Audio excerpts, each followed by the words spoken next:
ایک بیٹے بھائی شوہر اور باپ کے حقوق و فرائض کو وضع کیا ہے، یعنی ایک کا حق دوسرے کا فرض اور دوسرے کا حق ایک کا فرض ہے۔ حقوق و فرائض کا یہ معاملہ ناظرین ذہن میں رہے کہ یہ ون وے ٹریفک نہیں ہے بلکہ یہ ٹو وے ٹریفک ہے۔ اور آپ ذرا غور کیجئے گا کہ آج پوری دنیا میں عورتوں کے حقوق کی علمبردار ان گنت این جی اوز موجود ہیں جن کے پیچھے بھرپور فنڈز بھی ہیں، ایک خاص ایجنڈا بھی ہے اور خاص مقاصد بھی ہیں۔ نہیں ہیں تو انفنڈڈ این جی اوز میں مردوں کے حقوق کی بات کرنے والی اور عمومی فرائض بتانے والی کوئی ایک تنظیم موجود نہیں ہے۔ اور میں ناظرین عموماً یہ جملہ کہتا ہوں کہ مغربی معاشرے کو ہمارے معاشرے سے ملانا اور پھر ان کے نعروں کی بنیاد پر اس معاشرے کو دیکھنا سوائے خود کچھ دھماکے کے اور کچھ بھی نہیں ہے کہ کہیں باپ کی نگرانی یا سربراہی کو پدر شاہی نظام کہہ کر مخصوص عورتیں اس کے خلاف آواز اٹھا رہی ہیں، تو کہیں شوہر کے موزے کو بنیاد بنا کر عورت کے یعنی جو بنیادی حقوق ہیں مرد کے حوالے سے اس کو دور ہٹا رہی ہیں، فرائض کو جھٹلا رہی ہیں، کہیں قرآن و سنت کے مطابق مرد کو دیے گئے بنیادی حقوق سے ہی مکمل طور پہ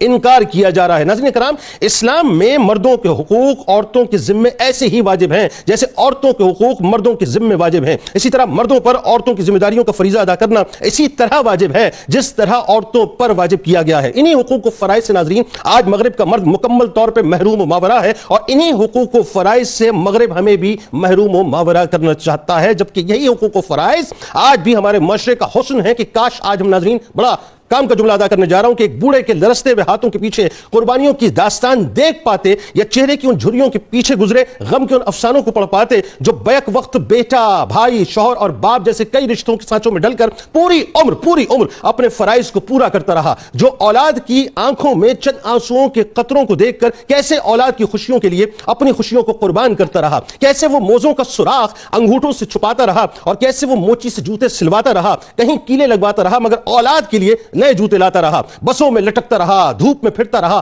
مگر گھر کی آسائش کا سارا سامان بر وقت مہیا کرتا رہا۔ یہ میں اس معاشرے کے مردوں کی بات کر رہا ہوں ناظرین کہ کیسے پھٹے پرانے کپڑوں میں گزارا کرتا رہا مگر گھر والوں کے لیے نئے کپڑے خرید کر لا کر دیتا رہا، اپنی بیماری گھر والوں سے مکمل طور پر چھپاتا رہا اور شدید بیماری میں بھی گھر والوں کے لیے پیسے بچاتا رہا، کیسے وہ اپنا پیٹ کاٹتا رہا مگر بچوں کو مکمل طور پر اعلیٰ تعلیم دلواتا رہا، کیسے وہ تکلیفوں کے آنسو پیتا رہا مگر گھر کی خوشیاں خرید کر لاتا رہا۔ جانے ناظرین مجھے سمجھ نہیں آتا کیوں یہ نام نہاد حقوق نسواں کی جو تنظیمیں ہیں ان کو مرد کا یہ روپ نظر نہیں آتا جو آج بھی چند ایک مردوں کو چھوڑ کر کثیر تعداد میں اس معاشرے میں ان مردوں کی وہ شکل ہے ناظرین جو انتہائی مثبت ہے، جو کیا ہی ناظرین اپنی اولاد اور اپنے اولاد کے مستقبل کے لیے سب کچھ کرنے کو تیار ہوتے ہیں۔ مرد بھائی کی صورت میں اپنی بہنوں کے لیے آج بھی ناظرین مجھے کہنے دیں جملہ اس معاشرے میں تحفظ کی ایسی دیوار ہے جس کی موجودگی میں ایک عورت اپنے آپ کو دنیا میں محفوظ ترین عورت سمجھتی ہے۔ یہی مرد ناظرین جب بیٹا ہو تو ماں باپ کے لیے سہارا بن کر ان کو اپنی پلکوں پر سجا کر اپنی جنت کا راستہ تلاش کرنے کے لیے ماں کے قدموں کی خاک کو اپنی آنکھوں کا سرما بنا کر سب کچھ اس معاشرے میں کر گزرتا ہے۔ اور یہی مرد ناظرین اس معاشرے میں